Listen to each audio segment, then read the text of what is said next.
Bueno, muy buenos días. Soy María Casariego, les doy la bienvenida a la segunda y última mesa precongreso. Estamos a una semana de la iniciación del congreso, a donde los esperamos a todos muy cálidamente. Va a ser un congreso realmente muy lindo, luego de varios años que no pudimos tener presencialidad, así que para nosotros va a ser realmente una fiesta este congreso.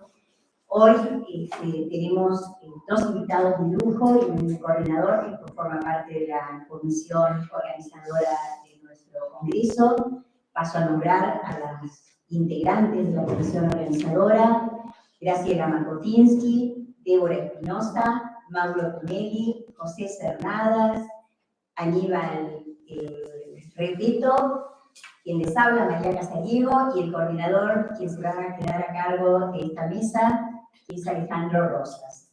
Les recordamos que nuestro congreso es sobre historias y devenires en el psicoanálisis, historias y devenires. Vamos a trabajar la historia tanto nuestra como institución, la historia del psicoanálisis, y vamos a festejar los 60 años de nuestra institución y los 40 años de democracia en nuestro país. Este congreso está interceptado por todas estas cuestiones que queremos pensar junto con ustedes. Hoy vamos a trabajar algo muy importante, que es el cuerpo. Lo dejo en manos de su coordinador, Alejandro Rosas. Muchísimas gracias. Bienvenidos a todos y todas. La comisión organizadora del Congreso tiene el honor de presentar la segunda y última mesa precongreso titulada Psicoanálisis, los mapas del cuerpo, a una semana de iniciar el Congreso en nuestra institución. Hoy presentamos en la mesa a nuestro primer panelista, el doctor José Fisben, quien nos honra con su presencia. Le cuento cómo vamos a trabajar. Primero se realizarán las dos exposiciones y posteriormente pasaremos al intercambio con el público. Vamos a comenzar con la presentación del doctor Fisben.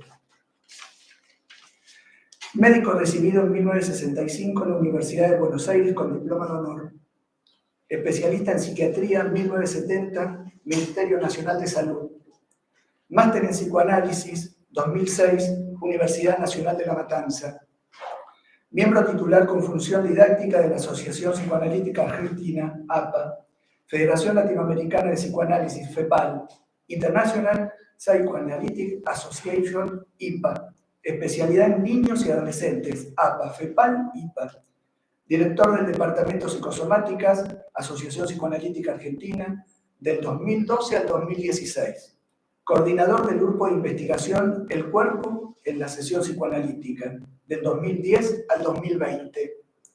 Ha publicado numerosos artículos, aproximadamente 95, en revistas argentinas y del extranjero. ICPA, Revista de Psicoanálisis de APA, Psicoanálisis de Ardevan. Publicó capítulos en diversos libros. Doctor José Fisben, tiene usted la palabra. Bueno, muchísimas gracias por estar acá, muy buenos días. Les digo que para mí también es una situación muy emocionante porque soy alumno de la segunda camada de la escuela. Allá lejos y hace tiempo fui presidente de la escuela y esta institución, en cierta medida, para mí es como un segundo hogar, a pesar de que hace mucho que no venía.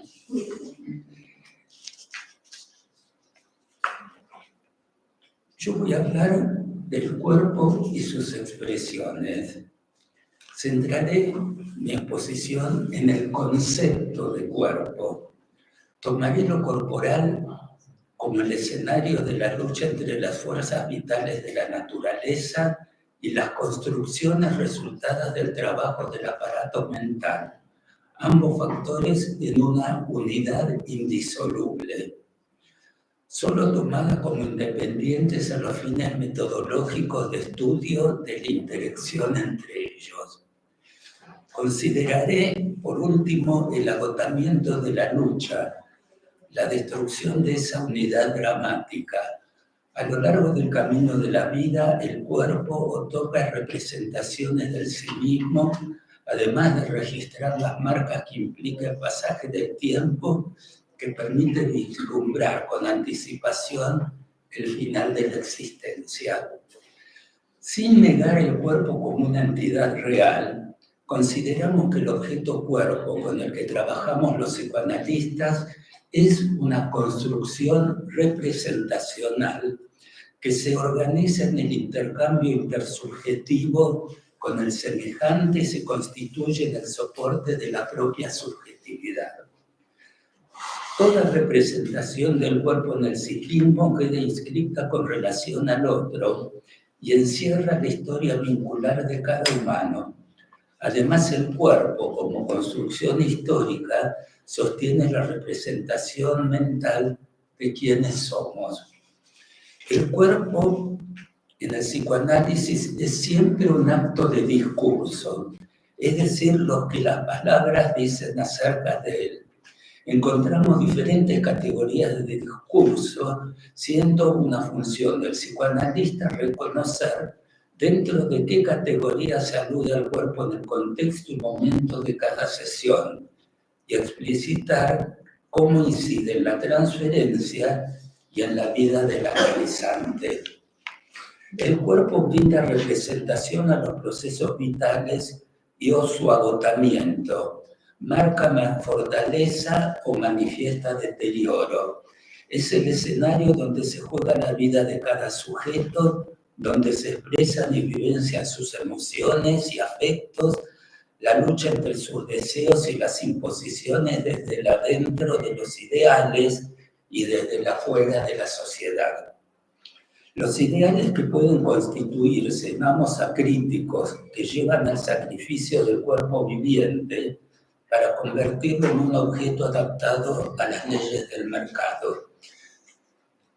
Un ejemplo de esto lo tuvimos la semana pasada con la muerte de la modelo o con las operaciones de cirugía estética.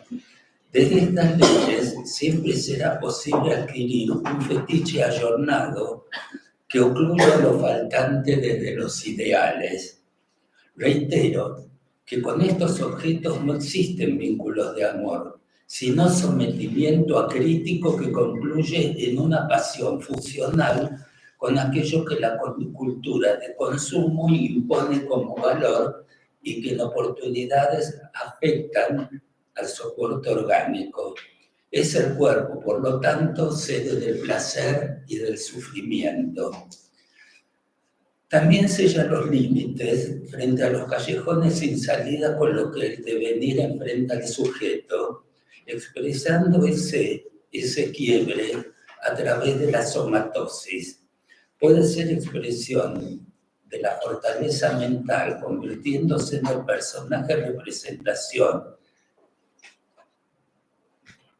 en los cuadros psiconeuróticos, dando encarnadura a las escenas mentales. El cuerpo se constituye en el intermediario entre el sujeto, entidad representacional abstracta, y lo social, siempre incorporado como representación. Resalta lo representacional, pues es en este plano que nos movemos los psicoanalistas dentro de nuestra tarea. Resalto el origen vincular de la organización mental de la imagen corporal. Parto de la idea de que independientemente del cuerpo como base orgánica, en psicoanálisis al hablar de cuerpo nos referimos a un concepto plural. Son muchos los cuerpos y es necesario precisar a cuál nos estamos refiriendo en cada situación clínica, teniendo en cuenta los elementos discursivos que controlan la subjetividad y el contexto en el cual aparecen las referencias corporales. Al advenir la diversidad de sentidos que pueden adquirir, deberíamos deslindar en cada momento con qué concepto de cuerpo nos estamos moviendo. Si el cuerpo es una palabra muy usada si bien el cuerpo es una palabra muy usada en el medio psicoanalítico, no debemos perder de vista su cualidad polisémica. El rango de la expresión corporal va desde la conversión histérica hasta la patología somática. No es lo mismo referirse a una que a otra, ya que son manifestaciones de dos polos de funcionamiento mental, de máxima expresión de trabajo y de transformación psíquica en la histeria, de claudicación del aparato mental y su desorganización en la somatosis. El concepto cuerpo encierra múltiples sentidos que se extienden desde lo orgánico hasta lo erógeno.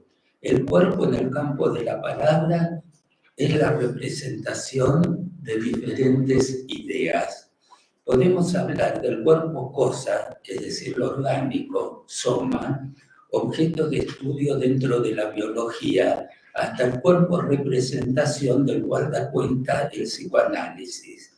Dentro de esta segunda opción nos referimos a diversas categorías también. Cada uno de ellos tiene una particular forma de expresión discursiva, además de connotar fenómenos disímiles. Como en una piedra de Rosetta coexisten en su expresión diferentes idiolectos.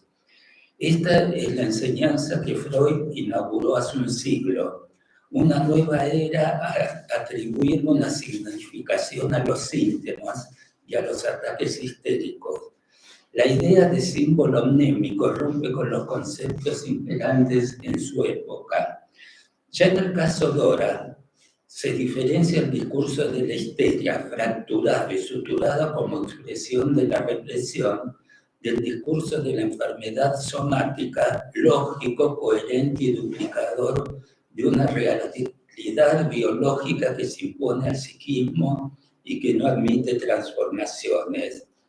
Freud subraya en este historial que el análisis es un hecho de discurso en el que la expresión corporal podrá venir desde dos polos, desde el cuerpo erógeno y desde el soma. En la histeria la expresión corporal ocurre en el cuerpo erógeno, el cuerpo de la psicosexualidad. Se trata de un cuerpo a nivel representacional que se aleja del cuerpo del anatomista. Por el contrario, cuando la expresión corporal proviene del soma, nos enfrentamos a un concepto correspondiente al plano biológico, carente de simbolismo y transformación psíquica. Relata Freud, en una nota al pie: cierta vez un colega me envió una hermana suya para que la someta a psicoterapia, pues según me dijo, desde hacía 2 años se la trataba infructuosamente de una histeria, dolores y perturbaciones en la marcha. La breve información me pareció compatible con ese diagnóstico. En una primera sesión hice que la enferma misma me contase su historia. Pero como ese relato, a pesar de los notables acontecimientos a los que aludía, fue acabadamente claro y ordenado, me dije que el caso no podía ser una histeria y de inmediato le efectué un cuidadoso examen físico. El resultado fue el diagnóstico de una fase no muy avanzada que experimentó considerable mejoría por la administración de inyecciones de mercurio. Descifrar viejas escrituras es un reto a la paciencia y al ingenio. Es probable que esta sea una parte del trabajo nuestro como psicoanalistas. Dicen que los soberanos de Sumeria hacían escribir tabletas reales en lugares inaccesibles a los ojos humanos. Su lectura estaba destinada a los dioses. Las expresiones corporales, al igual que las tabletas reales, son un mensaje cifrado a la búsqueda de un interlocutor ausente por pertenecer al pasado. Excepto este piadoso ejemplo, piadoso acá quiere decir narcisista, todos los escritos que conocemos son modos de comunicarse. Suponen un emisor, un mensaje, un receptor. Por lo tanto, si nadie recibe el mensaje, la comunicación fracasa. Este fue, en primera instancia, el destino final de muchos escritos antiguos, redactados en lenguas o sistemas de escritura que luego las catástrofes, el desgaste o las modas aniquilaron, relegaron al olvido o condenaron al desuso. La expresión corporal somática es el paradigma de la comunicación fracasada. Son los mensajes que desde el lugar de lo inaccesible, como las tabletas de Sumeria, están dedicados a algún dios, al representante parental infantil y no al objeto presente en la actualidad. Sin embargo, al igual que ellas, la expresión corporal es la búsqueda de un encuentro entre el dolor humano y un objeto ideal ausente. El Dios, representante parental infantil, será en la actualidad el objeto más jerarquizado de la transferencia del enfermo, el terapeuta. Solo él puede convertir lo inaccesible en accesible, transformando el lenguaje arcaico en lengua viva. La expresión corporal es accesible a los humanos, pero resulta inaccesible en su comprensión para expresarse en signos de un lenguaje olvidado, el lenguaje corporal. Lo antedicho ya marca ya mi postura ante el síntoma corporal. Es un lenguaje escrito en una gramática diferente, la gramática del cuerpo. Es una gramática a descifrar. Como dije anteriormente, el psicoanalista está en parte bajo una piedra de Rosetta. Esta gramática da cuenta de los engramas vinculados a vivencias emocionales y afectivas primarias, soldadas experiencias corporales. Dichos engramas son la marca de las experiencias de organización que la madre hace, de las descargas afectivo-corporales del bebé y que comprobamos deficientes en los pacientes psicosomáticos. Son parte de la prehistoria del sujeto y de la protohistoria de su aparato mental. El bebé solo tiene el soma para expresarse y su lenguaje es lengua arcaica para descifrar. Solo cuando el soma deviene en representación, la descarga es contenida por el símbolo, la palabra es lengua viva, de comprensión actual, y la encontramos en los sentidos que la mente les otorga. Desde allí ya no hay más soma, hay representación mental del cuerpo. Estamos en el imperio de la fantasía. Cuando hay una falla en la organización mental, volvemos a reencontrarnos con el soma a través de la enfermedad orgánica, reencontrarnos con el lenguaje arcaico. Ante el fracaso del lenguaje hablado por déficit simbólico del sujeto, debido a la regresión del aparato mental y su sobrecarga, se vuelve a usar el soma como emisor del mensaje. Estamos en el imperio del pasaje al acto, del aguirre freudiano. Por aguirre entendemos una situación en la que se lleva a cabo una actividad que puede interpretarse como si sustituto del recuerdo de un hecho pasado. Sería un recordar en acto. El pensamiento es sustituido por la acción. El sujeto hace en vez de recordar, repite. El conflicto está siendo actuado por no haber adquirido representación verbal. El imperio de la fantasía es el campo de la elaboración mental. Su majestad es lo representacional. Predomina el conflicto y las sensaciones son contenidas por el psiquismo. La represión, la contrainvestidura de la representación es el mecanismo defensivo que predomina. En el otro extremo de la escena mental tenemos el imperio del pasaje al acto. Allí la descarga es inmediata, actual, y actual alude tanto a la acción de acto como a la actualidad, lo presente. Alusión que, aún sin saberlo el sujeto, remite a la repetición. Este carácter repetitivo también es una doble acepción de lo ya vivido en la historia, de lo evocado y de lo que se vuelve a dar, la reiteración de lo vivenciado carente de transformación simbólica. Con el objeto de anular la tensión, la ansiedad no soportada por el sujeto, se repudia la representación. La acción es inmediata, automática y asimbólica. Estos dos imperios se excluyen. Histeria y enfermedades psicosomáticas pueden tener fachada análoga, pero mientras la primera, la histeria, está llena de contenido, los psicosomáticos nos muestran un psiquismo vaciado de representación y un cuerpo que se impone. ¿Tengo tiempo todavía? Sí, tenés 4 minutos.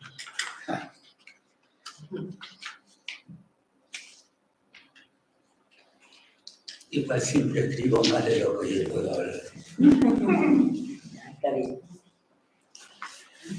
El psicosomático pierde el placer del vínculo con el otro, sustentado en la fantasía de lo que el otro es como objeto del deseo, para pasar al vínculo compulsivo y monopolizador de su propio soma desorganizado y demandante de cuidados especiales, que restan parte de la vida del enfermo, aunque le otorgan un sentido a la misma.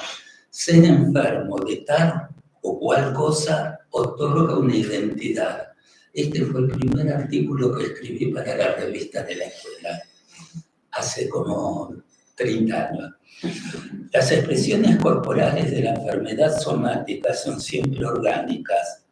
Nunca le faltan síntomas clínicos ni la confirmación por exámenes médicos complementarios, radiológicos o análisis biológicos. Hay lesión anatómica del órgano, el soma está siempre alterado. Además, su manifestación es universal, idéntica en todas las personas que sufren de esa enfermedad. Los síntomas de las enfermedades mentales no están presentes o no son específicos. El pasaje al acto en el cuerpo somático tiene características comunes a quienes los padecen, quedando excluidas muchas veces los rasgos subjetivos. Conocemos la paradoja que el paciente se sorprende que se lo refiere a un tratamiento psicológico, y aquí la paradoja. Con lesión orgánica y sin síntomas patológicos, solo se cura con psicoterapia. Eso hace difícil su abordaje psicoterapéutico, pero de por sí tiene un valor de síntomas y hace que se los describa como personalidades con marcada pobreza representacional. Esto es todo lo que proviene desde la Escuela Psicosomática de París, con Pierre Marty a la cabeza. La pobreza de la comunicación, el establecimiento de vínculos en los afectos, en la fantasía, se compensa con el pasaje a la acción. La enfermedad somática sustituye las carencias del sujeto y con ella se llena el vacío representacional. Lo que no supo expresar psicológicamente se transforma en síntoma orgánico. Al mismo tiempo expresa un fracaso y un intento de función expresiva del sujeto. Al hablar, el paciente ordena sus padecimientos y pone en evidencia las repeticiones que marcan su historia.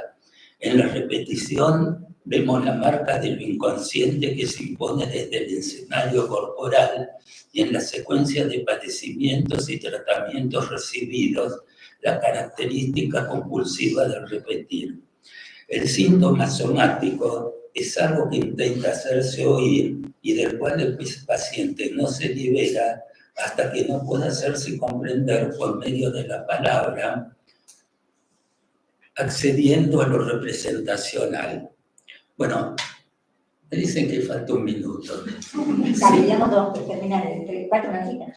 Palabra que, si bien puede surgir espontáneamente desde el paciente en cuadros de histerificación secundaria o vivencias hipocondrías, al ser aportada por el psicoanalista, al crear una escena que pueda subyacer en la prehistoria del sujeto, se constituye así el proceso de simbolización secundaria de la enfermedad. Fin. Buenísimo. El resto es para vos.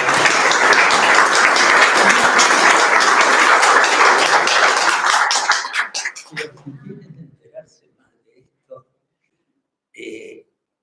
acá Rosas trajo un artículo que publiqué en Vertes que se llama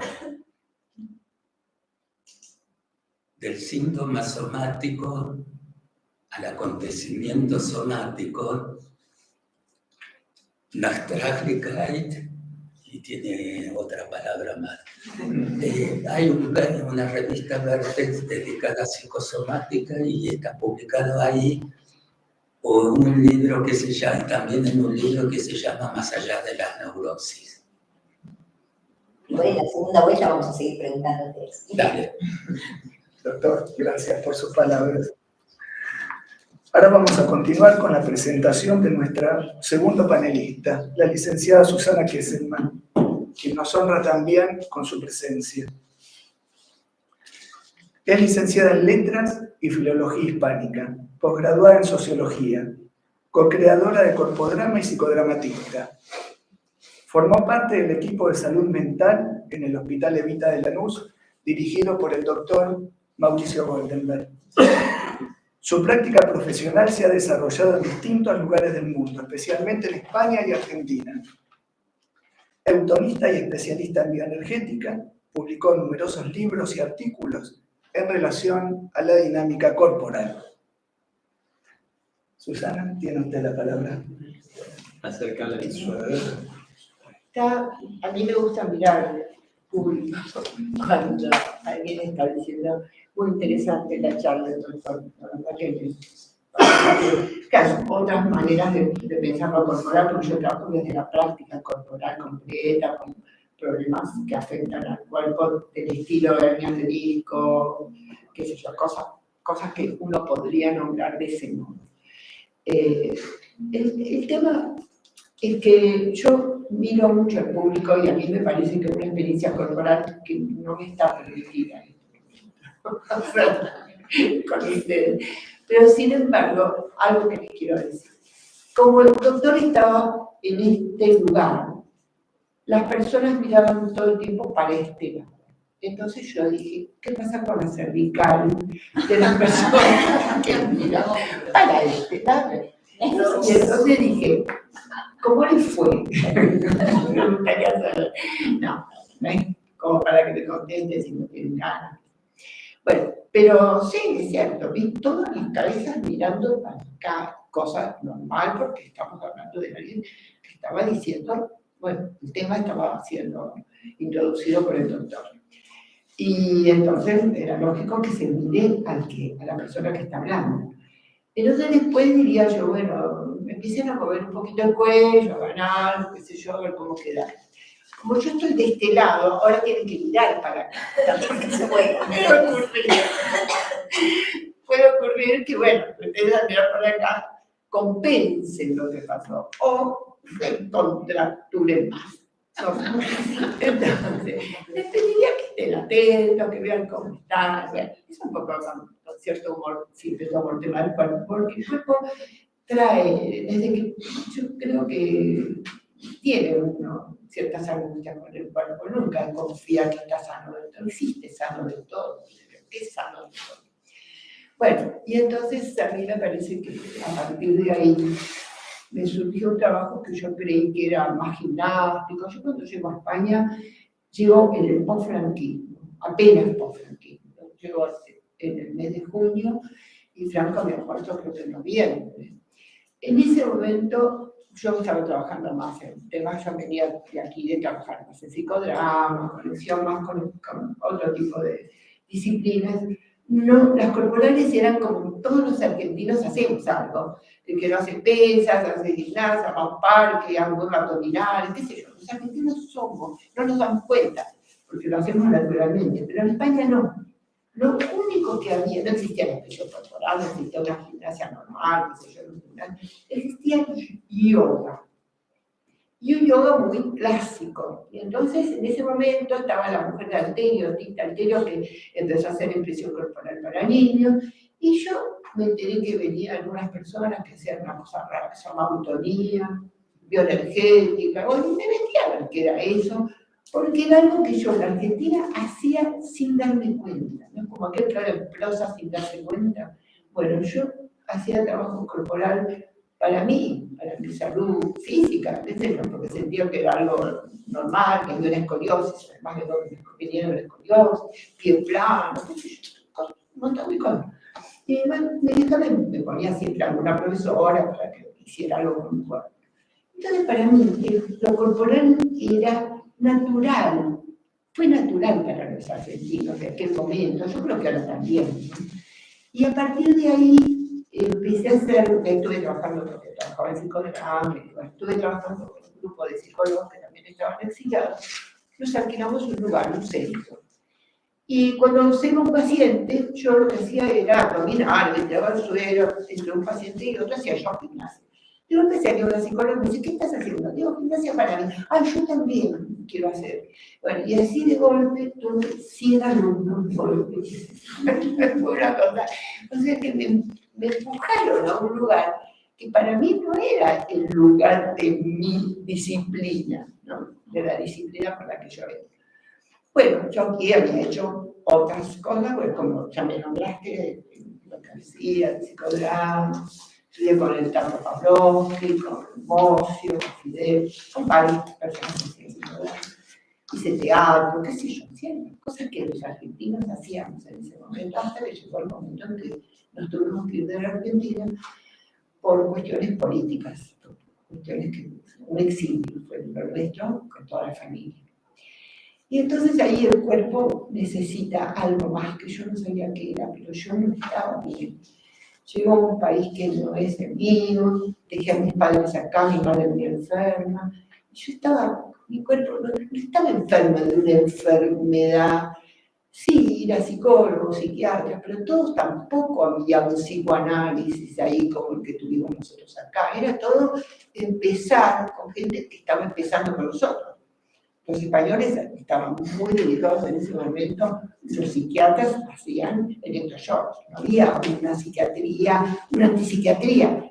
Sí la hubo en Londres, pero Madrid no la vi, y bueno, escribí sobre eso, pero yo trabajo para Tela, y escribo cada tanto notas sobre estos temas. Bueno, la cuestión es que, como dicen, corrió esa joda, y entonces, bueno, terminé haciendo la formación de bioenergética y la de autonomía.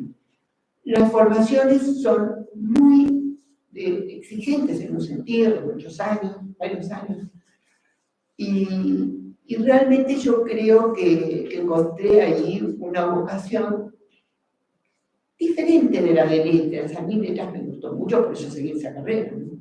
Diferente de la de sociología, me gustaba mucho el tema de sociología, me gustaba más la antropología social, el estudio de las familias. En esa época estaba Vinton, había una serie de profesionales que trabajaban sobre historias familiares y se quedaban a vivir en la comunidad. Todo eso me gustaba mucho. Y además estábamos en un grupo transdisciplinario e interdisciplinario en el Hospital de Lanús, en la formación de los primeros psiquiatras, no sé cómo explicar, pero eran los residentes. Los primeros residentes de psiquiatría se hicieron en el Hospital de Lanús, dirigidos por el doctor Goldberg, y mi marido dirigía esa parte, dirigía esto. O sea que fueron los primeros. Ahí se formó, piensen ustedes, personas que ahora son bastante, o fueron algunas fallecidas, ¿no? Pero, ¿cómo se llama de Francia? Que se me olvidó el nombre. Ignacio. Bueno, usted estuvo con Vicente Gali. Y eran amigos de Ignacio y lo llevaban en el coche a él y a Canestri. Bueno, Ignacio fue amigo nuestro. Además, Ignacio estaba en esa residencia psiquiátrica. Sí. Bueno, en realidad fue una época siempre creativa, donde lo político no estaba tan separado de la profesión. Y bueno, yo fui dirigiendo la CGT de los argentinos, dirigí la Comisión de Cultura. Era una época donde estábamos realmente comprometidos de una manera casi social, no políticamente dentro de un grupo, sino, bueno, pertenecíamos a una idea de trabajo, una idea de pensar la sociedad. Y mi marido lo nombran profesora de la Facultad de Medicina, en la época de campo, era primero, y bueno, fue muy difícil, y ahí se renuncia a esa cátedra, y a partir de ese momento hubo una persecución por pelotas de agua, tuve que bajar del mar. Concretamente, fue bueno para mí irme de la Argentina. Si lo pienso por el lado de que encontré un modo de trabajo que fue distinto, es porque me encontré con muchos exiliados que estaban muy mal físicamente, mal emocionalmente, pero que expresaban esa emoción en sus cuerpos. No había un psicoanalista psicosomático, pocos, después se hizo la asociación, lo hizo una persona que fue alumno del marido, hizo la asociación de psicosomáticas, pero posteriormente, bastante posteriormente. Así que para mí, bueno, me escribieron, porque de golpe yo me transformé en el puente para lo corporal, y me escribieron de Dinamarca, y vino Berta Miribe, que después hizo la escuela acá, y estuve con Lowen, con Alexander Lowen en Nueva York, que nos pidió a mi marido y a mí que hiciéramos la escuela bioenergética en España. O sea que caí en un agujero, porque no es que yo vine con esa vocación, se me fue imponiendo. Pero bueno, estoy contenta de que haya sido así. Mi nombre es, además, yo nunca usaba mi segundo nombre, pero alguien me lo me dijo, vos te llamás Susana Dona. Claro, ese nombre era como para pensar que algo mi vieja había pensado para mí. Bueno, la cuestión, chicos, que yo creí que ya era algo, pero hice todas las escuelas que tuve que hacer para ser alguien que tuviera un título. Porque yo escribí, mi primer libro se llama Dinámica Corporal. Dinámica Corporal es un libro que permitió a muchos profesionales en España tener un nombre, porque nosotros no nos podíamos decir bioenergetistas si no teníamos un título. Ahora me están mirando todos para mí. Bueno, compensan un poco. Entonces, si no tenías el título de autorista, no podías decir que eras autorista. O sea, que había que tener títulos. Entonces, Dinámica Corporal abarcaba desde profesores de karate, kinesiólogos, gente que trabajaba con expresión corporal. O sea, era un nombre que no existía. Entonces le pudimos dar contenido a partir de este nombre. Muchos de nosotros nos insertamos como dinamistas corporales. Corrió esa bola, como dice. Bueno, finalmente, fui a ver a la creadora de la autonomía de Dinamarca, bueno, como les digo, a Nueva York fui a verlo a Lowen, y bueno, terminé haciendo esto como profesión. La llegada a España, en ese sentido, ayudó a los exiliados con estos trabajos. Inventé un montón de cosas. Inventé cosas que existían, inventé nombres, algunas cosas que pasaban, que veía. Yo veía algunas situaciones que pasaban, y entonces digo, esto es una novela corporal. Una novela corporal.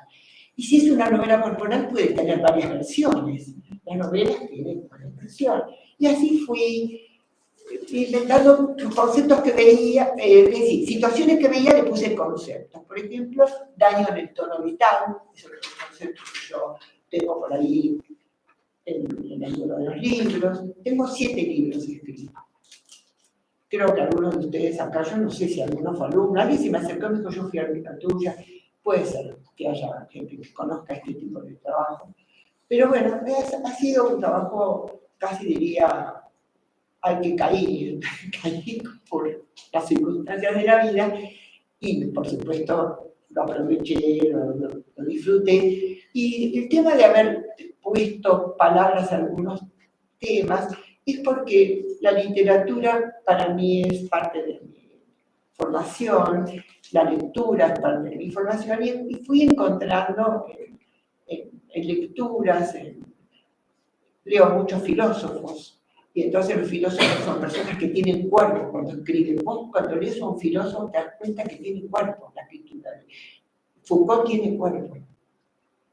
Deleuze tiene cuerpo, Guattari tiene cuerpo cuando escriben. Especialmente los que tienen asma, se nota el asma cuando escriben. Es muy interesante. Yo estoy con este tipo de temáticas, me interesan mucho. Y bueno, y daño en el tono vital resultó ser ese daño de las personas que, bueno, puse el nombre daño en el tono vital porque la autoría trabaja con la tonicidad. Y vos a lo mejor necesitas un tono para una acción y no está el cuerpo preparado para ese tono, entonces trabajás para que tengas variaciones tónicas. Los músculos tienen tono, aunque estén durmiendo existe la tonicidad. Y entonces, bueno, todo eso es parte de un trabajo, es muy difícil explicarlo acá. Pero es parte también de una observación. Yo, mientras ustedes están ahí, no puedo dejar de observar los cuerpos. No puedo, podría, pero no tengo autorización para trabajar con entonces no voy a hacer nada raro. Pero bueno, si no les diría que se levanten del asiento y se vuelvan a sentar, si se sentarían de otra manera. Les diría eso ¿puedo decirlo? Bueno, entonces les diría. No, que soy muy obediente. He aprendido a ser obediente. Bueno, no les diría que primero vean si están cómodos sentados. Están cómodos sentados, algunos están un poco así, asados. Yo voy a ver acá cómo están sentados. Bueno, diría yo, ¿alguno de ustedes se levantaría y se sentaría de otra manera? ¿Pueden probarlo eso? A ver qué pasa si se levanta. ¿Qué es la diferencia entre sentarse y levantarse? Bueno, hay algo diferente entre sentarse y levantarse en el cuerpo. Pudieron encontrar los pies, el cuello. Los cuellos son todos ahora conectados. Pero el cuello es columna, ¿no? Y columna es pelvis. O sea que muchas afecciones que uno encuentra en un lado, y esa es la parte de Sherlock Holmes del trabajo nuestro, uno descubre que hay una hernia de disco entablado y se da cuenta después que, bueno, que esa hernia de disco no es casual, es un cuerpo que tiene determinadas posturas y que tiene determinados laburos, porque también hay laburos que llevan a determinadas posturas. Entonces, bueno, a partir de ahí siempre voy buscando la manera de no culpabilizar, sino de ver si puedo encontrar algunos recursos para pensar esto que nos pasa y que el pensamiento surja de la persona, el trabajo que está haciendo. Las computadoras fueron fatables también para las cervicales, para los hombros, ¿no? Los celulares. Yo me hice zurda con el celular. Es una cosa rarísima. Escribo con no zurda del todo. No, vamos a ver. La mano izquierda escribe en el celular, porque yo sostengo con la derecha, pero no me había dado cuenta. Pero yo no tengo ese desarrollo de ser una persona que escribe con la izquierda, fuera de ese lugar. Entonces, bueno, pensé cuántas cosas interesantes nos dio la pandemia, nos dio el uso de este tipo de elementos también, ¿no? Los celulares, las computadoras. Las computadoras llevaron a muchos temas que están relacionados con las cervicales.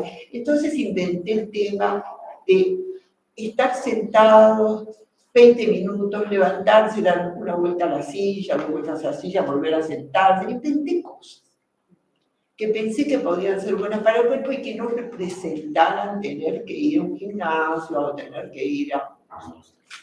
Porque tiene que ver más con la conciencia corporal. Inventé un concepto que se llama daño en el tono.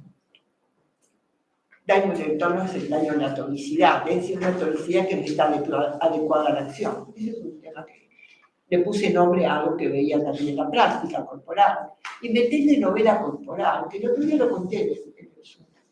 El de novela corporal fue importante para mí, porque me estaba pasando, yo estaba observando, es que, y lo observé con mucha, no sé, con bastante angustia, de algunas personas que hablaban de los temas familiares, como que iban a morir de lo mismo que murieron sus abuelos, que murieron sus tíos, sus primos. Y me di cuenta que hay una novela, eso también lo trabajan los terapeutas de familia, ¿no? Con el tema de la profecía autocumplida. Y entonces hablé bastante con Carlos Luqui, no sé si lo conocen, Carlos Luqui. Sí, que está en la costa. Bueno, hablé mucho con Carlos. Y bueno, entonces a mí me pareció que lo de la novela corporal era para trabajar, porque existe esto, existe la profecía autocumplida. Y entonces, bueno, trabajaba sobre este tema.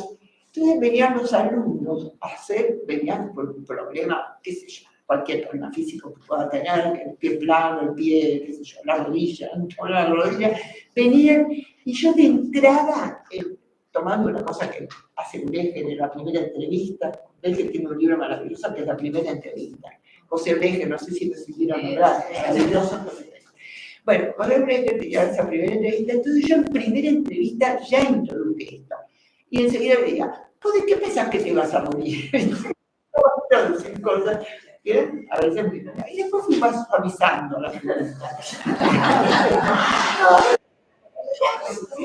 Familia que estaban cardíacos, estaban toda la rama de la familia de la mamá, de la familia del papá. Y digo, han pasado cosas en relación con eso, no voy a contar un poco los detalles de esto, pero sí han influido en los cuerpos, y sí han influido en el destino de los cuerpos. Así que me parecía un tema ya tomar de primera entrevista, porque si no, lo que en el trabajo corporal, lo trabajo con lo que en el trabajo corporal no preguntas en la primera entrevista, después no te sale. Si en la primera entrevista empiezas a hablar de lo familiar, de todo, cómo te pensás el cuerpo, bueno, después eso podés seguir trabajándolo. Pero si en la primera entrevista le decís, ¿qué problemas físicos tenés? Ya ahí te cortás un tema que tiene mucha amplitud, mucha amplitud. A ver, ¿de qué más les puedo contar? Es que me puedo contar más. Queda un minuto, o sea que, bueno, después habrá preguntas o no. Sí, por supuesto. Bueno, entonces, chicos, yo no sé si se usaría ese minuto más que para agradecer que estén aquí. Bueno, y que, bueno, si hay algunas cosas que quieren preguntar, me siguen consiguiendo para preguntar. Bueno, ¿qué les parece? Pasamos a la...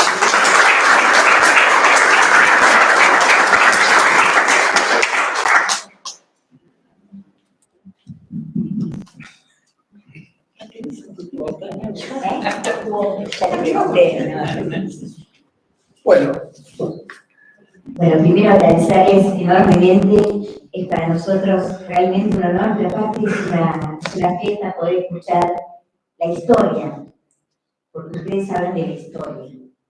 Se construyó en los espacios donde ustedes han participado mucho de lo que nosotros escuchamos, leemos, aprendemos hoy, y que es el legado para las generaciones que vienen, que es un poco también nuestro lema en este congreso, ¿no? Poder pensar qué les dejamos a los próximos terapeutas. A mí me surgieron muchas preguntas, hay otras, así que solamente voy a decir alguna y después en todo caso vuelvo a la vuelta, ¿no? Pensaba en lo traumático y el cuerpo, que es un poco lo que hablaron los dos, con distintos modos, uno más con palabras psicoanalíticas, otros más con el tema de todo lo que implica ser terapeuta corporal. Pensaba en lo transgeneracional, el trauma, vos dijiste, Susana, el exilio, todo el costo que esto trajo, y pensaba el pacto negativo como aquello que no se nombra, y no solamente como lo primero quizá el discurso materno en el cuerpo de un niño, sino como aquello que queda encriptado en el pacto negativo de lo que no se habla, para pensarlo en el marco de nuestro Congreso, ¿no? En nuestros 40 años de democracia, lo que no se habló, lo que pasó en nuestro país y lo que pasa en las terceras y cuartas generaciones que son los pacientes del futuro, digamos, ¿no? ¿Y qué es el olvido? ¿Qué es el olvido? ¿Cómo se inscribe esta memoria desmentida, digamos, que es nuestra memoria y que lo vemos hoy más que nunca? Y preguntarles un poco a los dos, desde su mirada, ¿cómo queda esto que está encriptado en el cuerpo y cómo sintomatiza esto? Pero vamos a hacer varias preguntas más.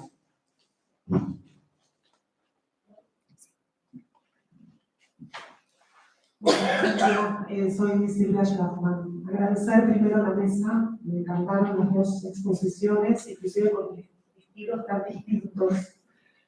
Está bueno porque enriquece muchísimo. Lo primero que quiero comentar es en relación al título de la mesa.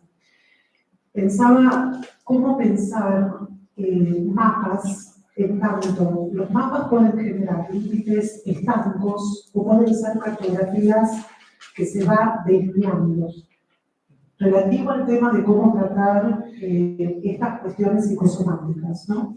Entonces, una pregunta que quería compartir con ustedes es qué lugar le dan al entramado intersubjetivo desde el inicio de la vida acerca de cómo ingresa la cultura del otro en el modo que se simboliza ese cuerpo.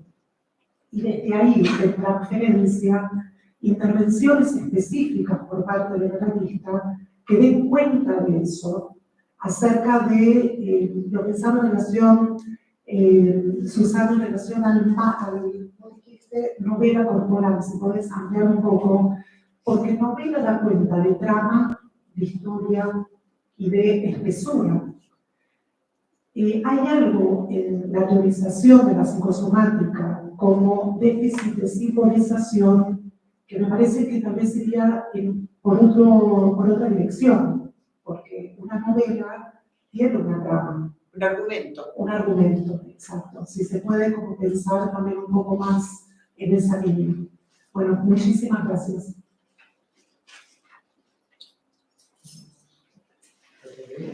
Graciela.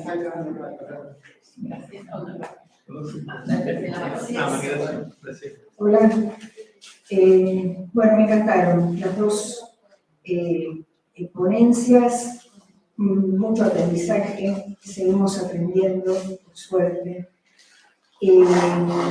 Por un lado quería preguntarle a Susana si podría ampliar un poquito más cómo es el tema del trabajo terapéutico, tal vez es demasiado largo lo que pido, en bioenergética. Para los dos es de qué manera se podría pensar un paciente, bueno, hipotéticamente, trabajando los dos con un mismo paciente. ¿Sí? ¿Cómo piensan la cuestión interdisciplinaria o transdisciplinaria, incluso pensando más allá, ¿no? Y por otro lado, José, que hablaba de las cuestiones sociales y del cuerpo como objeto de consumo, bueno, en parte tiene que ver con toda una estética de una impregnación cultural respecto de la estética, representaciones que van en esa línea.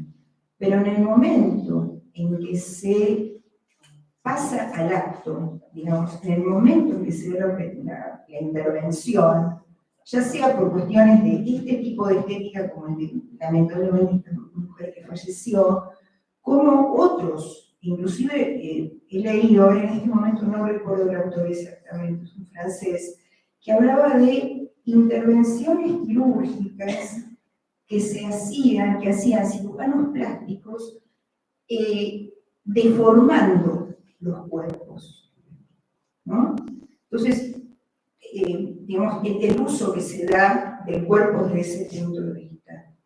Y por otro lado, también pensaba en el cuerpo del analista, ¿no? En el cuerpo del terapeuta, para ampliarlo más. Cómo pensarlo desde ahí, ¿no? En nuestro trabajo con los pacientes. Bueno, gracias. ¿Qué Tres preguntas. No, que vaya a la mesa y después tengo algunas preguntas del chat. La mesa. Bueno, era un poco larga tu pregunta. Mira, me acuerdo del final, me parece. A ver, ¿qué tengo que contestar? Vamos a ver por dónde hablar. El cuerpo del terapeuta, por empezar. Nosotros como trabajamos con la idea de Gerda Alexander, voy a contar una anécdota muy pequeña. Gerda Alexander es la creadora de la eutonía, ¿no? Por investigaciones que yo hice porque me encanta mirar cosas y me mandaron cuando Gerda Alexander murió, les cuento una pequeña anécdota que muestra la diferencia entre alguien que le interesa investigar y alguien que se ve que no.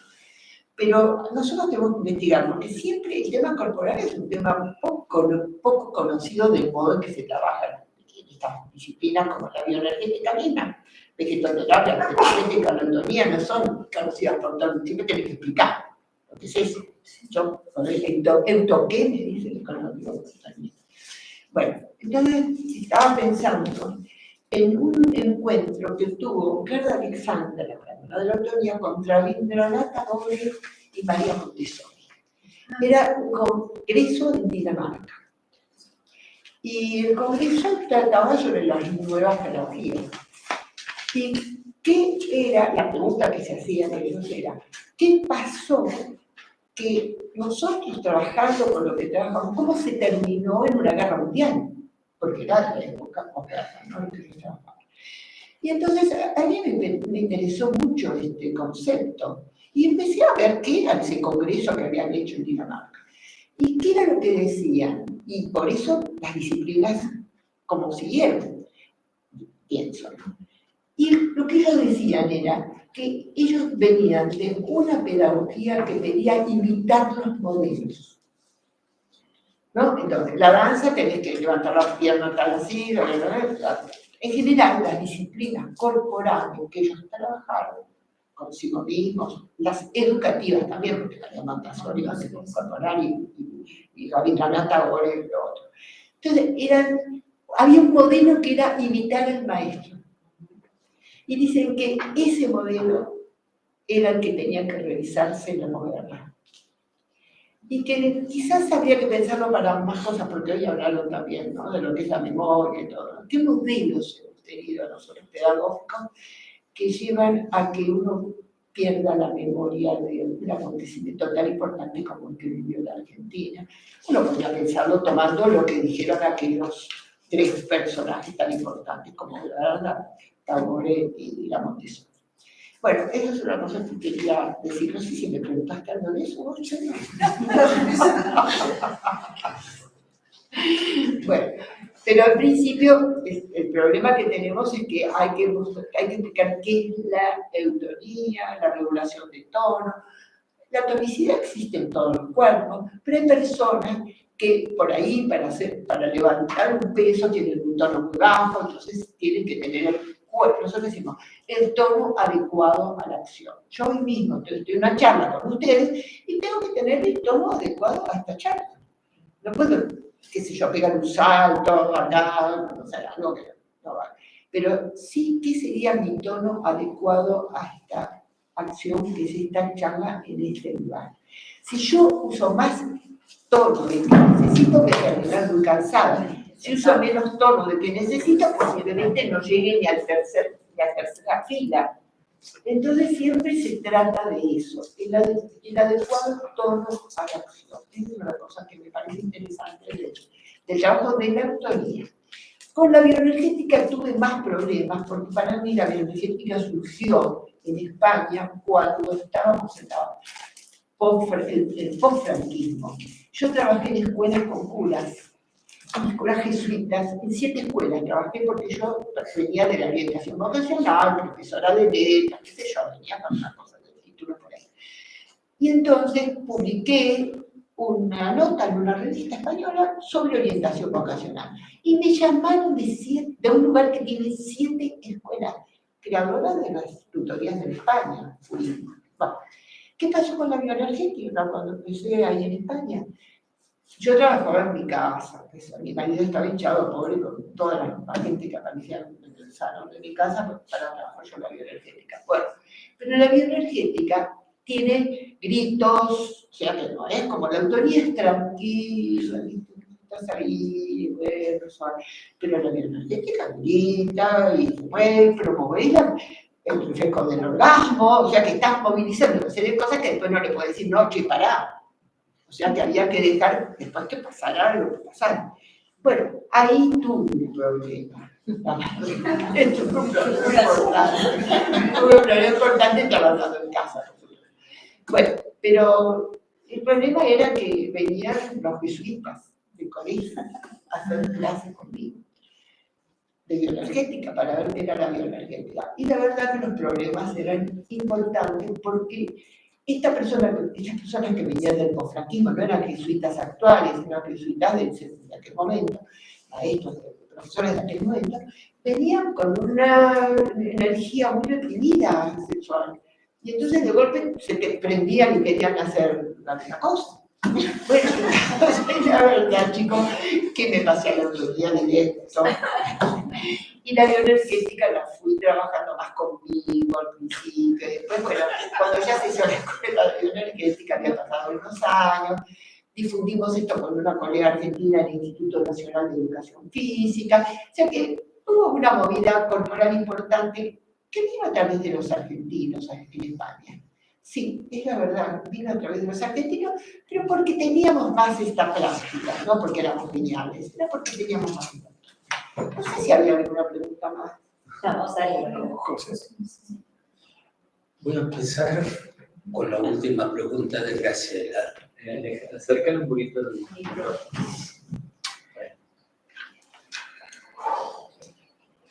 Y es el cuerpo del terapeuta.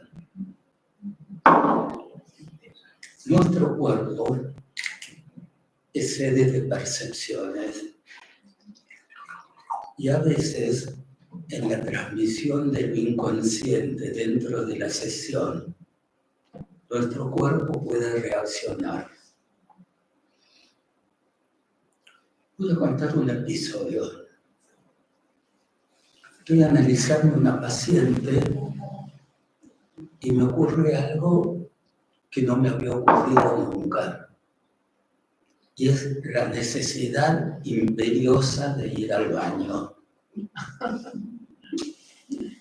Entonces le digo que me disculpe, que voy a interrumpir la sesión por unos minutos, porque tengo una urgencia Imperiosa. Corporal. Voy al baño, hago lo que tengo que hacer y vuelvo a la sesión. Y la paciente me dice, mientras estaba en silencio, se me ocurrió algo que nunca le había contado. Y es que de chica, mi mamá tenía la compulsión de hacerme enemas. Qué bárbaro. Para mí lo corporal, desde la perspectiva que dice Susana, no me es extraño desde dos vertientes. Durante muchos años trabajé con el método de Fedora Verasturi en lo corporal, con Alcira Merallo, que para mí fue una persona que desde el punto de vista de mi equilibrio, pero en otra línea de la que les leí hoy, me ayudó muchísimo. Evidentemente, los discursos de esta mesa fueron dos discursos de realidades diferentes. Y eso, acá quiero contestarte a vos, Schwarzman. Se me ocurrió lo siguiente, no me acuerdo el nombre. Silvia. Silvia, el apellido como paisano. Está cerca, Es más fácil. Yo creo que dentro del análisis trabajamos cada vez menos con el concepto freudiano de las primeras épocas de represión y de psicosexualidad, y estamos trabajando el tema de la desmentida. La desmentida implica siempre un divorcio de la realidad.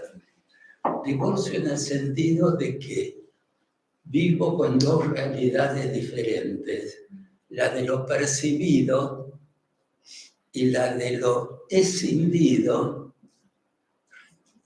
y desmentido de la realidad. Es decir, una donde percibo la situación dolorosa y otra donde funciono como si esa percepción no existiera.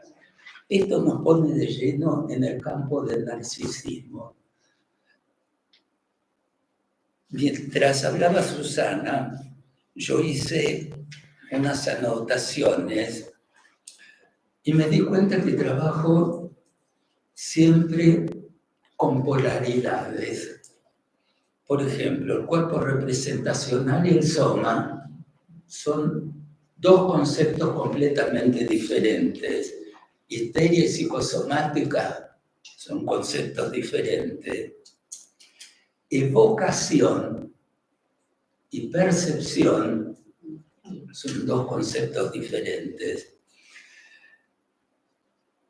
Entonces tengo que ver qué es lo que predomina en ese momento de la sesión y de la transferencia. La imposición del soma deja de ser imposición del soma cuando dentro de la neurosis de transferencia el paciente le otorga sentido a eso que está ocurriendo en su cuerpo. Entonces puede hablar de la repetición porque el tío tuvo lo mismo, que le pasó en tal momento, que en tal momento pasaba tal cosa, y se crea toda una historia que Susana la llama novela corporal, como un concepto que significa que se le otorga historificación y adquiere cualidad de novela dentro del trabajo analítico. Yo a eso lo llamo acontecimiento somático, que es muy diferente que la somatosis. Esto va específicamente para vos. Toda nuestra subjetividad está organizada en relación al otro. Y sin la presencia del otro, que deja marcas en nuestro psiquismo a través de lo perceptual, no seríamos quienes somos. Después le otorgamos sentido a esas representaciones y a la unión de la representación A con la B, la C y la X. Es decir, vamos formando esa trama que deviene en novela. Pero el otro está presente desde el momento cero de nuestra vida. Y cuando no está presente, aparecen las patologías que describe Spitz en los chicos hospitalizados. Después seguimos. 3 preguntas más. Bueno. Tengo algunas preguntas del chat. Sí. Aparte de las felicitaciones y las gracias, Joaquín Hernández Moronta, bueno, gracias José por recordarnos la transmisión transgeneracional de las vivencias arcaicas y su instalación en el cuerpo y sus consecuencias. Eva Silioto, gracias a la maestra Susana y a mis queridos Xades, con X dice, Elina y Mario del Instituto de la Máscara, por acompañar ese viaje a lo arcaico del cuerpo y construir relatos, creo que va con esta línea. Bueno, Eduardo Espinosa también, varias felicitaciones. Alicia Gómez pregunta, ¿qué piensan sobre la creciente medicalización de los pacientes que aparecen en terapia o el pedido explícito de esta de medicación como intento de acallar las expresiones del cuerpo? Y ya que tengo el micrófono, ¿cómo piensan desde dos perspectivas diferentes la cuestión de la, que no lo que tiene mucho que ver el cuerpo, que es la autopercepción de género, digo, ¿no? Ahí donde se presenta, digo, como temática siempre interesante a revisar, ¿no? Donde aparece alguien que se autopercibe en un cuerpo equivocado o autopercibe de pertenecer a un género que la biología denomina de otro modo, ¿no? Bueno, gracias. No sé si... Sí. María.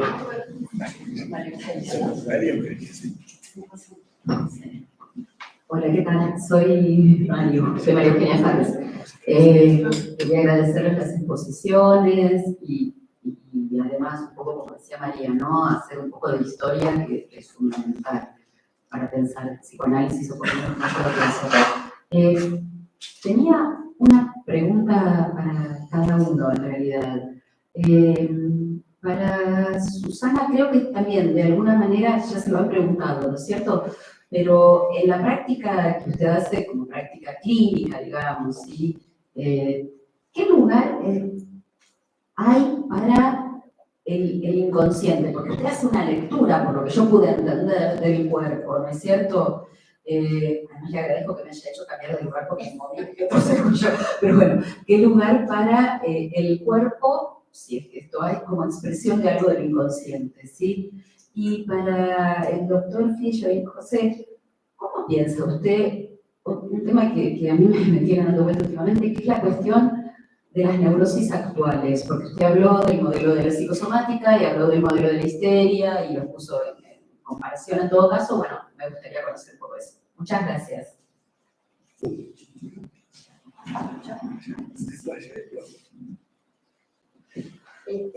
Bueno, soy Elsaed.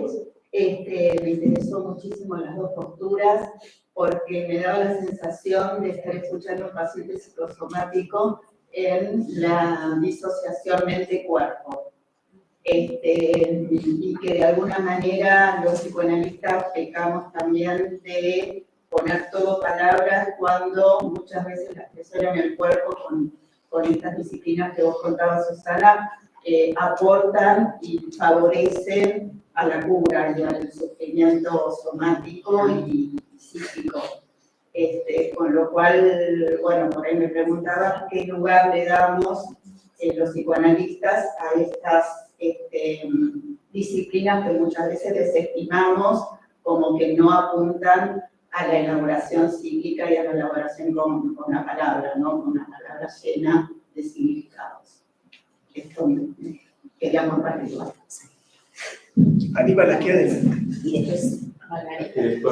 Quería preguntar. Sí, muchas gracias. Bueno, Margarita, realmente me resulta una fiesta este encuentro, tanto por José Tischwin como por Susana Gesell y por la temática.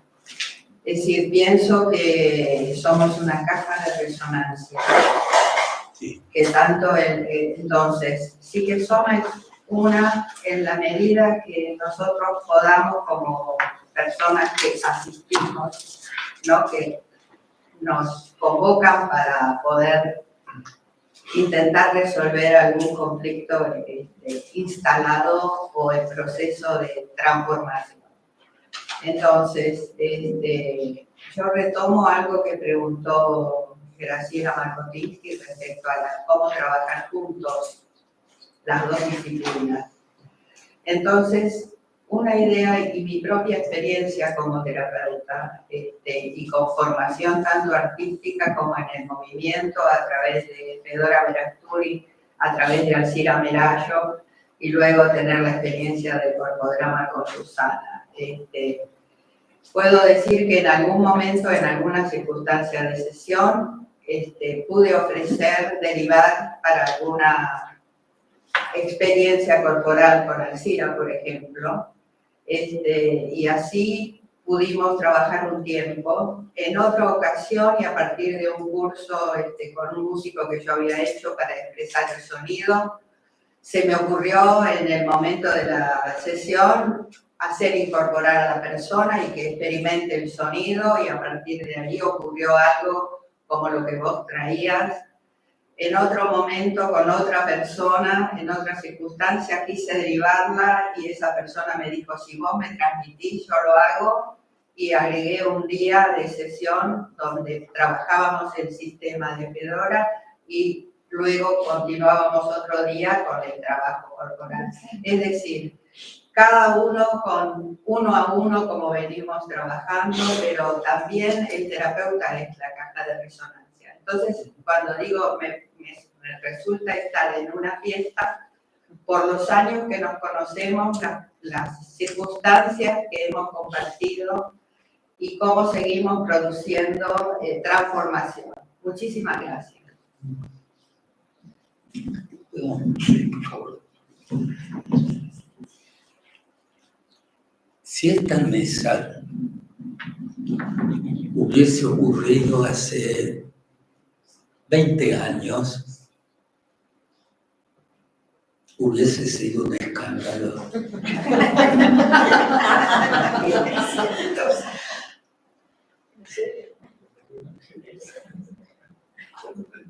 La psicoterapia cambió fundamentalmente. Alicia Gómez pregunta sobre la medicalización. Hace 20 años todo tenía que arreglarse a través de la interpretación. Hoy creo que la medicación es un auxiliar importante para poder seguir trabajando en psicoterapia y que no hay que tener miedo de que si un paciente necesita disminuir sus estados de angustia o mejorar de su depresión, poder dar un ansiolítico y un antidepresivo como coadyuvante de la psicoterapia. El tema de las neurosis actuales es importantísimo, en el sentido de que nuestro aparato psíquico puede funcionar con un determinado aflujo de carga o de tensión. Cuando se supera eso, el aparato psíquico claudica y aparecen todas las patologías del acto. Recuerden que Freud, cuando habla de las neurosis actuales, dice que no son analizables y que él manda al paciente a un lugar de veraneo a ver si coge y le baja el nivel de tensión o excitación. Es decir, el concepto de neurosis actual es absolutamente vigente, pero con otros nombres. Y yo diría que el nombre que rescataría es la posibilidad del aparato psíquico de transformar los niveles de tensión en ligaduras, en representaciones y en lo que, no sé, no me acuerdo quién lo dijo, construcción de relatos. Es decir, si tomamos el capítulo 7 de la interpretación de los sueños, donde Freud describe el aparato del modelo freudiano del peine, habla de un polo perceptual de los dientes del peine, que son las representaciones, y un polo motor de descarga. Nuestro trabajo es regular el polo perceptual. Hoy muchos pacientes me dicen, para poder mantener un cierto equilibrio no tengo que leer el diario ni ver los noticiosos. Y lo que en otro momento hubiese sido alguien que niega la realidad, hoy también puede ser persona que se está cuidando de los excesos de información tóxica, porque si ustedes ven un noticioso, no hay noticias de lo que pasa en otro lado, son asesinatos, inseguridad, despelotes políticos, absurdos políticos. Y la gente dice, ¿qué hago con todo eso que se me mete adentro?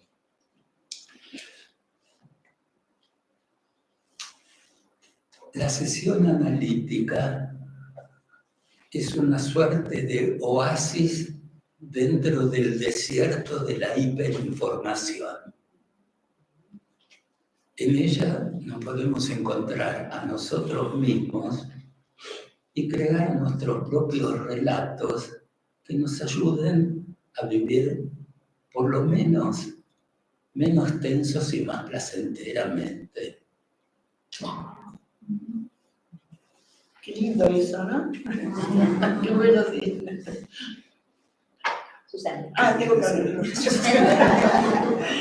Bueno, no, de golpe, no sé por qué, sinceramente, asocié con la previa al exilio, pero la previa al exilio de varios años antes. Y me estaba acordando de que, bueno, yo soy muy amiga de Emilio Rodríguez, de Tato Pavlovsky, de ese grupo de insurgentes. Estudié con ellos y... No eran tan insurgentes, no, bueno. Pero bueno, pero me acordé de que Emilio Rodríguez y Marta Berlín, que era su pareja en ese momento, traían a personas que trabajaban en una cosa que se llamaba maratón, bueno, encuentros sensibles.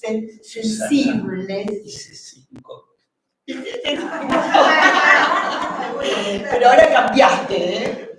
Cambiaste. Bueno, Pero eso me ayudó a cambiar. sí, está bien. Por eso pudiste ir al baño, que ya comento lo que pasé. Pudiste ir al baño. Sí, menos, me estás haciendo pico. Bueno, el tema es ese, ¿qué pasaba con el maratón? Yo no sé si te acuerdas de eso, pero el maratón que me organizó, fue la primera que organizaron Emilio y Marta, antes que las de Sensible. Una nos organizó Carlos Luqui, las otras... Yo las hice con Susana Pravas y con Susana Pravas, sí. Bueno, pero lo que les quiero decir, que en ese lugar, maratón no sé cuánto, íbamos varios, mi marido no iba porque iba yo, entonces no podía ser que todos juntos no daba. Entonces, bueno, todos iban, psicoanalistas, pacientes y personas, qué sé yo, que se habrán enterado y fueron desnudos. Les juro que yo solo me pude sacar el corpiño, la bombacha no pude sacar. Pero la verdad que fue muy fuerte, porque eran tus propios psicoanalistas que estabas mirando en algo que después de todo, si uno lo piensa, digamos, como tragedia, es una cosa, si uno lo piensa como comedia, es otra cosa. Yo creo que en ese momento era más para una comedia, pero era fuerte. No, yo no me encontré con mi psicoanalista, les digo la verdad, yo no, pero tengo una amiga que sí, y que no era psicóloga ella, ¿no? Se encontró con su psicoanalista y estaban los dos, no es que pasaba algo, había un cierto, era desnudez, pero no era falta de otra cosa. No sé ni cómo decirlo, pero quiero decir que esta fue la Argentina que habíamos vivido, ¿no? Antes de irnos a España. Existió esta Argentina. Ahora no me lo imagino, sinceramente no me imagino que pase esto. Ahora, eso por un lado, o sea, vamos a estar capítulo 1, la Argentina que existió. La otra cosa que quería comentar, escuchando los compañeros también, ¿no? Estaba pensando que a mí me llegan los pacientes, todos ya tienen su psicoanalista. O sea, a mí no me viene un paciente que no se psicoanalice, sinceramente. Por ahí, en algún congreso sí, en algún encuentro.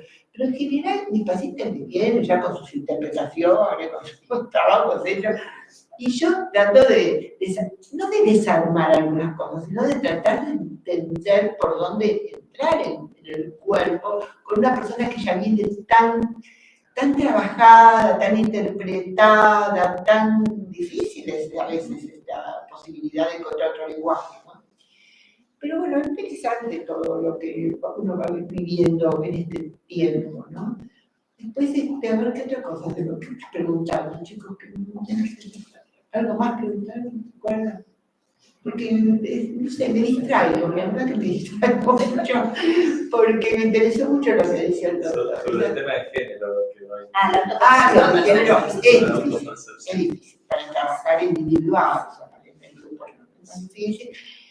Yo, esto en realidad ya empezó en España. Yo llego a España con el tema, casi te diría, del destape. O sea que yo ya tuve 2 alumnas, una hizo un intento de suicidio, eran una pareja de 2 alumnas. O sea, que yo ya ahí me metí de entrada en una situación que no había vivido en la Argentina. Y bueno, había que trabajar según lo que se diera en ese momento. Por de pronto había habido algo grave que había pasado, entonces, bueno, también había que a lo mejor trabajar separadamente, no sé, ¿no? Había muchas situaciones que te obligaban, no sé, a hacer algunas variantes respecto a esto. En relación con un cuerpo concreto, es lo mismo que trabajar con el cuerpo, porque para mí el cuerpo es lo que aparece en ese momento que toco un hombro y qué me pasó, y toco un pie, y no sé, no hay algo diferente salvo lo verbal, en lo que expresan, en la historia que cuentan, en la novela corporal, en todo eso. Pero lo que es el trabajo concreto de una hernia de disco es más o menos parecido en un varón, en una mujer, en un trans, es parecido. Quizás lo que hay más es miedo al cuerpo, quizás lo que noto en algunos casos quizás es miedo al cuerpo, ¿no? No confianza en el cuerpo, la posibilidad de un cambio, o personas que a lo mejor quieren cambiar a esa persona en cosas más profundas que yo a mí no se me ocurriría, pero puede pasar. Yo hablo en particular del sufrimiento del cuerpo, ¿sí? El sufrimiento del cuerpo ahí es donde la autopercepción implica vivir en un cuerpo equivocado, ¿sí? Y que en gran cantidad de casos se hace intervenir a la medicina para modificar eso que se percibe. Sí, eso es verdad. Digo en ese sentido, no en términos de la persona, sino en términos del sufrimiento del cuerpo respecto de esa autopercepción. Te voy a decir que he tenido algunos problemas que tienen que ver con la familia de esa persona, ¿no?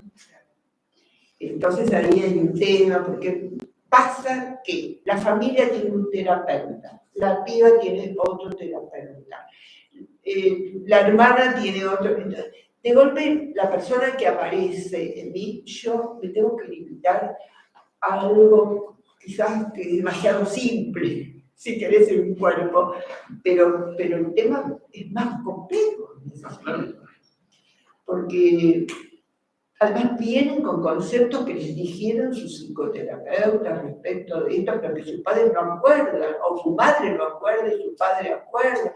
Y te digo, he tenido muchas variantes en esto, ¿no? Lo que no tuve nunca es personas que se operaron y cambiaron el sexo a través de una cirugía. Eso no lo tuve, no he experimentado. Sí con problemas que tienen que ver con lo que vos decís. ¿Qué? ¿Qué? Ay, sí, perdón. El tema de la autopercepción tiene que ver con lo que se habló acá de construcción de relatos.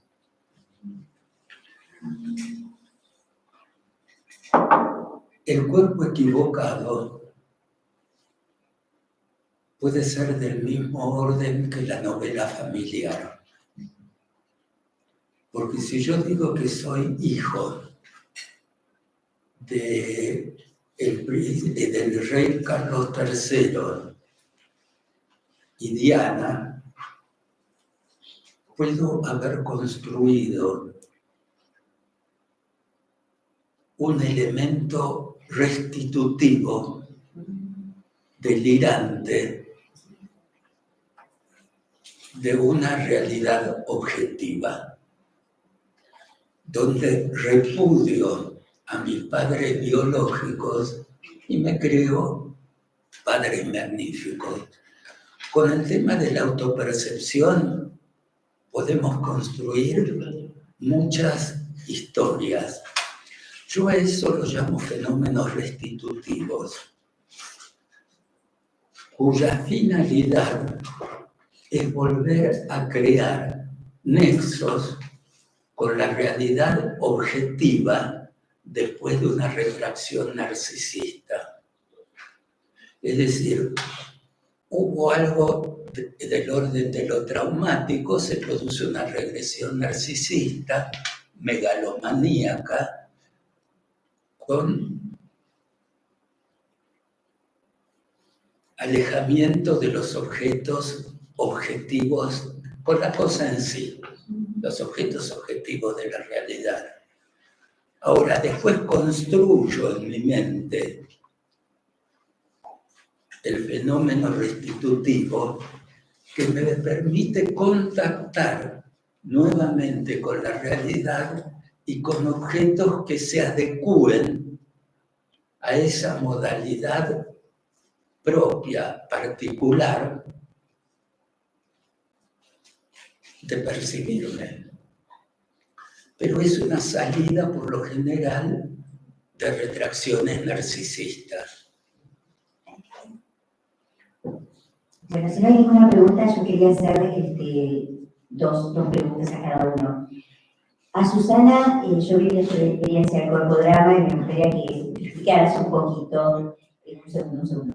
Y a José, preguntarle, el tema del cuerpo del analista y el cuerpo en análisis siempre fue un tema en relación a si era con cuerpo, era sin cuerpo, era con memoria, sin memoria, ¿no? O sea, tuvimos todo un recorrido en el que vinimos formados más ortodoxamente y nos fuimos deconstruyendo.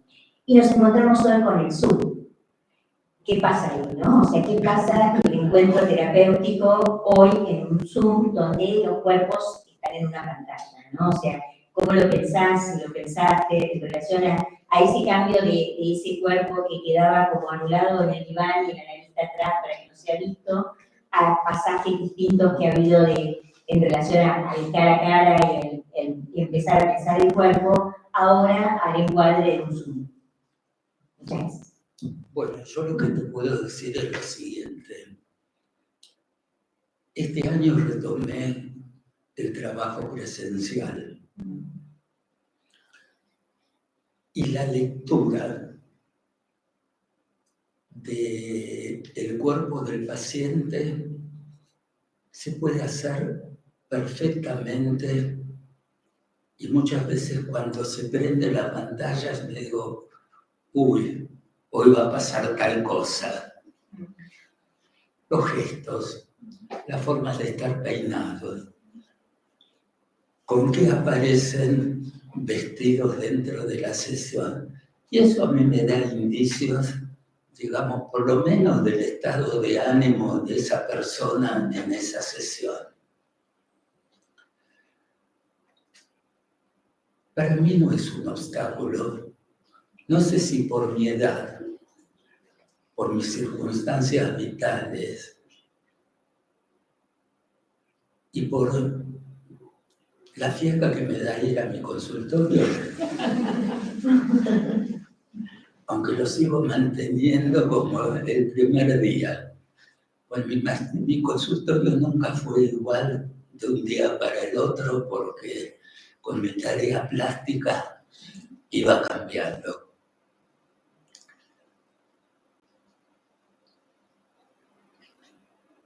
José Filluel trabaja hoy con los elementos que le son más, diría, cómodos que el José Filluel de hace 15 años. Hace 15 años yo podía estar a las 8 de la mañana en el consultorio para empezar a trabajar. Hoy a las 8 de la mañana trato de estar todavía en la cama.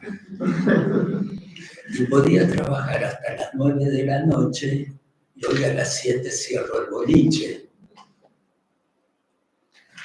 Es decir, nosotros vamos cambiando con el tiempo. Ustedes saben que yo tengo una vida paralela que tiene que ver con la plástica. Me sentí muy cómodo en el taller de Antonio Seguí, que nos permitía trabajar en lo que quisiéramos. Me sentí sumamente incómodo en el taller de Valle Planas, porque había que hacer ejercicios de acuerdo a como les decía el maestro. Para mí fue una revelación trabajar con Anna Eckel. Realmente me permitió encontrar mi tono de vida. Y Ana me decía siempre, seguí dibujando porque si no te vas a volver loco. Y en el último taller que estuve, fue donde descubrí, por ejemplo, el grabado, el trabajo con computadora, donde me ayorné y tuve otras maneras de expresión. Esto tiene su paralelo en el psicoanálisis. Yo hoy no trabajo con el psicoanálisis de Raskowski, de Garma y de Blecher,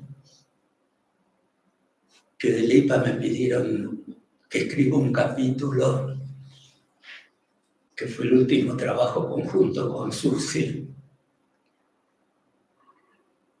y que salió publicado en unos libros de la IPA. Y hoy tengo la autorización de José Fischbein de ser un terapeuta distinto con cada paciente y no tener el corsé de lo que me obligaba la teoría de la técnica.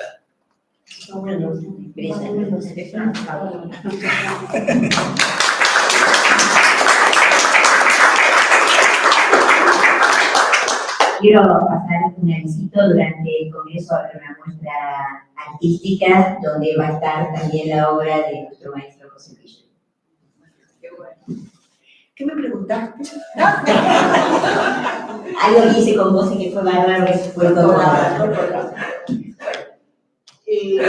A ver, yo también cambié mucho. Fue de todo lo que me conté.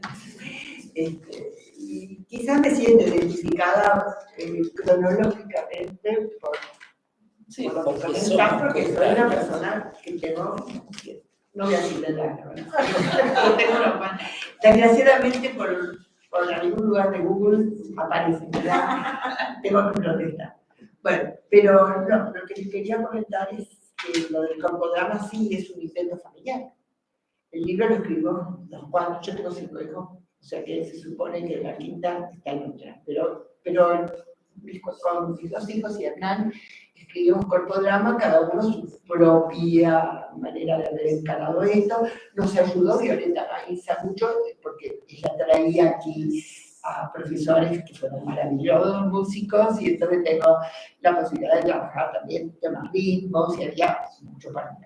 Pero además, soy muy lectora, y no solo yo, todo el grupo familiar, somos muy lectores de Deleuze, de Guattari, de Pessoa. O sea que Corpodrama tiene mucho que ver con Pessoa, porque aparecen los personajes, y los personajes encarnan, las escenas de vida aparecen también, las escenas de vida del coordinador del grupo.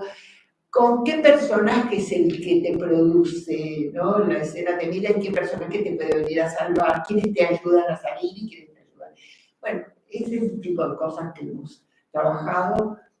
Paso el chivo, este sábado tenemos un taller con Mariana.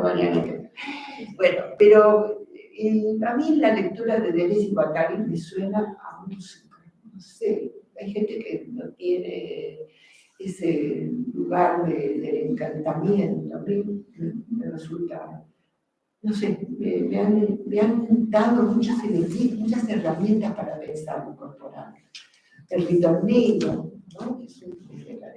Yo no puedo trabajar en una clase de tonía si no termino con el ritornello que me permita salir del grupo, porque el ritornello tiene que ver con aquello, con esa especie de cambio de música que te busca para buscar un cambio de territorio. Terminó la clase, pero algo quedó flotando. ¿Cómo salgo de ese algo? ¿No? Eso tiene que ver con el ritornello. Y después, bueno, muchas ideas yo le robo más a derecha o a tal. Y tiene que ver con... Él era una persona que las marca. Además, yo leo muchos filósofos Y yo creo que ya lo comenté, que veo, por ejemplo, en un filósofo asmático puedo darme cuenta de algo que tiene que ver, no lo leo en su idioma original a veces, pero si lo leo en su idioma, me doy cuenta de cómo respira el libro, cómo respira el texto con alguien que es asmático. Y bueno, me pasó con Foucault también, Foucault, yo no sé si, bueno, no voy a contar, pero tengo muchas historias con filósofos, la verdad.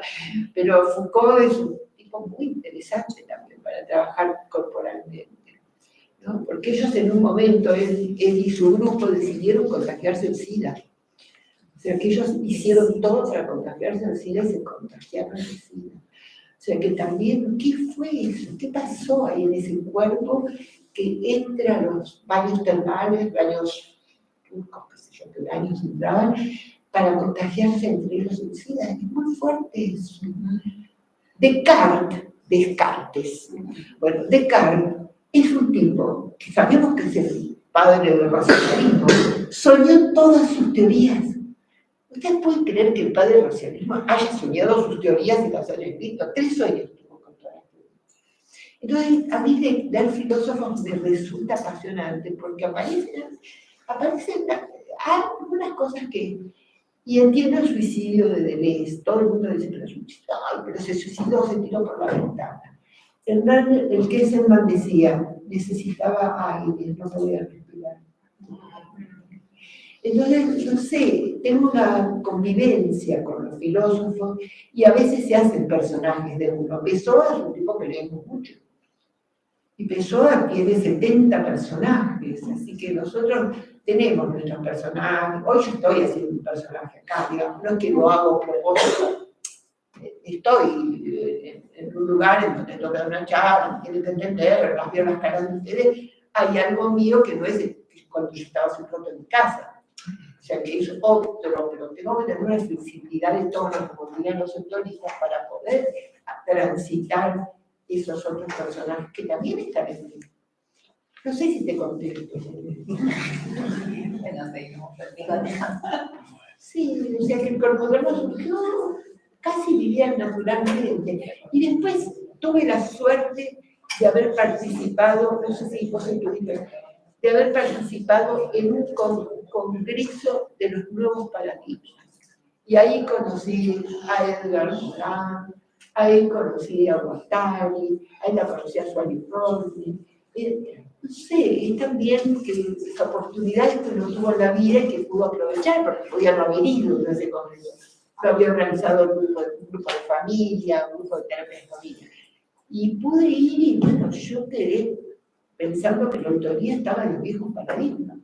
Que yo tenía que ver cómo pensar la complejidad en el trabajo que estaba haciendo. ¿Qué es el pensamiento complejo? Y el pensamiento complejo, fundamentalmente, si lo puedo resumir en una sola idea, es el lugar, no el lugar. No solo la pregunta ¿por qué? La pregunta es ¿para qué? En el ¿para qué? Edgar Morin dice que, bueno, para qué a veces se aclara más algunas problemáticas. ¿Para qué me sirve torcer bien? ¿Para qué me sirve no ver bien? ¿Para qué me sirve lo que me pasó durante la pandemia? ¿Para qué? ¿Para qué? ¿Para qué? Y no por qué, porque el por qué requiere muchas respuestas. El para qué a veces es más, no sé si la palabra es simple, pero bueno, ¿para qué? ¿Para qué me caí el otro día? Para ver rastros, para que me cuiden, cosas así. Bueno, eso más o menos, no sé si te contesto. Bueno, hemos tenido un maestro, una maestra. Queremos proponerles que vengan el 28, el 29 y 30 de septiembre al Congreso de la Asociación Escuela Argentina de Psicoterapia para Graduados y agradecerles a todos ustedes la presencia.